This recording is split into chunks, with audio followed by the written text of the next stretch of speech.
Hello everyone, আসসালামু আলাইকুম। Welcome back to my channel.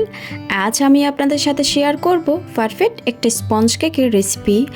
আর এই রেসিপিটা আপনারা ফ্রস্টিং করলে 2 পাউন্ড হয়ে যাবে। রেসিপিটি দেখার আগে অনুরোধ করব, যারা এখনও আমার চ্যানেলটি সাবস্ক্রাইব করেন নাই প্লিজ তারা সাবস্ক্রাইব করে দিবেন, সাথে থাকা বেল আইকনটি ক্লিক করবেন।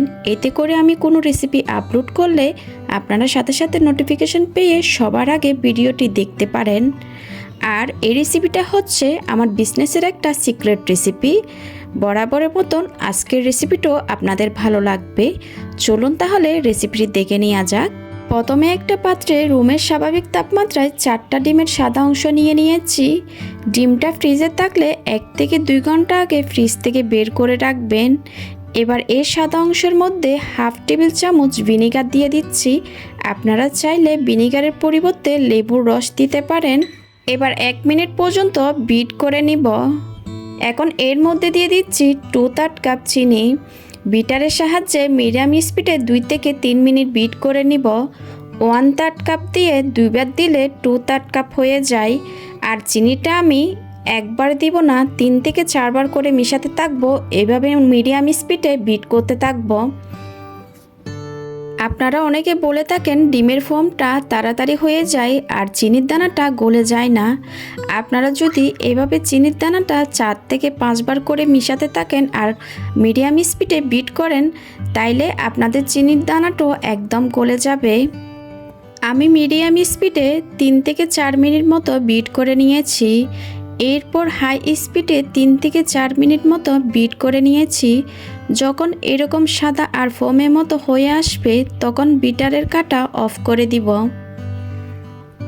আমি এখানে রান্নার সয়াবিন তেল দিয়ে দিচ্ছি 3 টেবিল চামচ পরিমাণ। ডিমের কুসুম চারটো দিয়ে দিয়েছি। 2 চা চামচ পরিমাণ ইমালশন দিয়ে দিচ্ছি। আর এখানে আমি অরেঞ্জ ইমালশনটা দিচ্ছি। আপনারা আপনাদের পছন্দ অনুযায়ী যে কোনো ইমালশন বা এসেন্স দিতে পারেন। কয়েক ফোঁটা ফুড কালার দিয়ে দিলাম। আপনারা চাইলে ফুড কালারটা স্কিপ করতে পারেন। বিটারের সাহায্যে লো স্পিডে বিট করব আর সব কিছুকে একত্রে ভালোভাবে মিশিয়ে নিচ্ছি। মিশিয়ে নেওয়া হয়ে গেছে, বিটারটা সরিয়ে নিচ্ছি। এখন এর মধ্যে সব শুকনো উপকরণগুলো দিয়ে দিব। এই জন্য একটা চাকনি নিয়ে নিয়েছি। এর মধ্যে নিয়ে নিচ্ছি 3/4 কাপ পরিমাণ ময়দা। এখান থেকে 2 টেবিল চামচ পরিমাণ ময়দা তুলে নিচ্ছি। এবার এর মধ্যে দিয়ে দিচ্ছি 2 টেবিল চামচ পরিমাণ কর্নফ্লাওয়ার, 2 চা চামচ পরিমাণ বেকিং পাউডার আর 1/4 টিস্পুন পরিমাণ লবণ দিয়ে দিচ্ছি। এবার এই শুকনো উপকরণগুলো চেলে নিব। চেলে নেওয়া হয়ে গেছে। খুব আলতো হাতে সব কিছুকে একসাথে মিশিয়ে নিচ্ছি। আপনারা যারা প্রশ্ন করেন কর্নফ্লাওয়ারটা কেন দেওয়া হয়, কর্নফ্লাওয়ারটা দেওয়া হয় ময়দাটাকে উইক করার জন্য। ময়দাটা বেশি স্ট্রং থাকে, কর্নফ্লাওয়ারটা দিলে এটা কেক ফ্লাওয়ারের মতো হয়ে যায়। আবারও আমি শুকনো উপকরণগুলো দিয়ে দিয়েছি। এই পর্যায়ে কোনোভাবে তাড়াহুড়া করার দরকার নেই। খুব ভালোভাবে সব কিছুকে একসাথে মিশিয়ে নিতে হবে।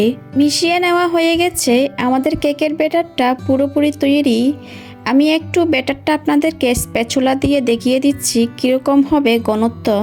ওভেনটা আমি 10 মিনিটের জন্য প্রিহিট করে নিয়েছি 160 ডিগ্রিতে। এখন একটা 9 ইঞ্চি মোল্ডে সম্পূর্ণ ব্যাটারটা ঢেলে নিব। আর মোল্ডে আমি একটা লিকালিকির কাগজ দিয়েছি। আপনারা চাইলে বেকিং পেপারও দিতে পারেন। আর আমি কোনো তেল ব্রাশ করি নাই। এবার একটু টেপ করে ওভেনে দিয়ে দিচ্ছি 25 থেকে 30 মিনিটের জন্য। আপনারা যদি একটা উঁচু হাইটের কেক চান সেক্ষেত্রে আপনারা 8 ইঞ্চি মোল্ডে বেক করতে পারেন। কেকটা আমি ওভেন থেকে বের করে নিয়েছি। অনেকে কেকের উপর ভেজা ভাব থাকে, আপনারা অবশ্যই দেখতে পাচ্ছেন আমার কেকের উপর কিন্তু কোনো ভেজা ভাব নাই। আপনারা স্ক্রিনে দেখে বুঝতে পারছেন কেকটা কতটা উঁচু হয়েছে আর স্পঞ্জি হয়েছে। আমার কেকের ব্যাটারটা খুব পারফেক্ট ছিল, এজন্য এরকম হয়েছে। আপনারা যদি হুবহুব আমার রেসিপি ফলো করেন তাইলে আপনাদের কেকটাও এরকম সফট হবে। আমার আজকের ভিডিওটা যদি আপনাদের ভালো লেগে থাকে প্লিজ সাবস্ক্রাইব করে দিবেন আর সাথে থাকা বেল আইকনটি ক্লিক করবেন। আমি কেকটাকে একটু লেয়ারিং করে দেখিয়ে দিচ্ছি। এই যে দেখুন কেকটা ভেতরটা কত সফট হয়েছে আর কতটা মোটা আছে সেটা আপনাদেরকে দেখাচ্ছি। আপনারা চাইলে কিন্তু 3 থেকে 4টা করতে পারেন লেয়ারিং। আজকের ভিডিও দেখার জন্য সবাইকে অনেক ধন্যবাদ। সবাই খুব ভালো থাকবেন। আল্লাহ হাফিজ।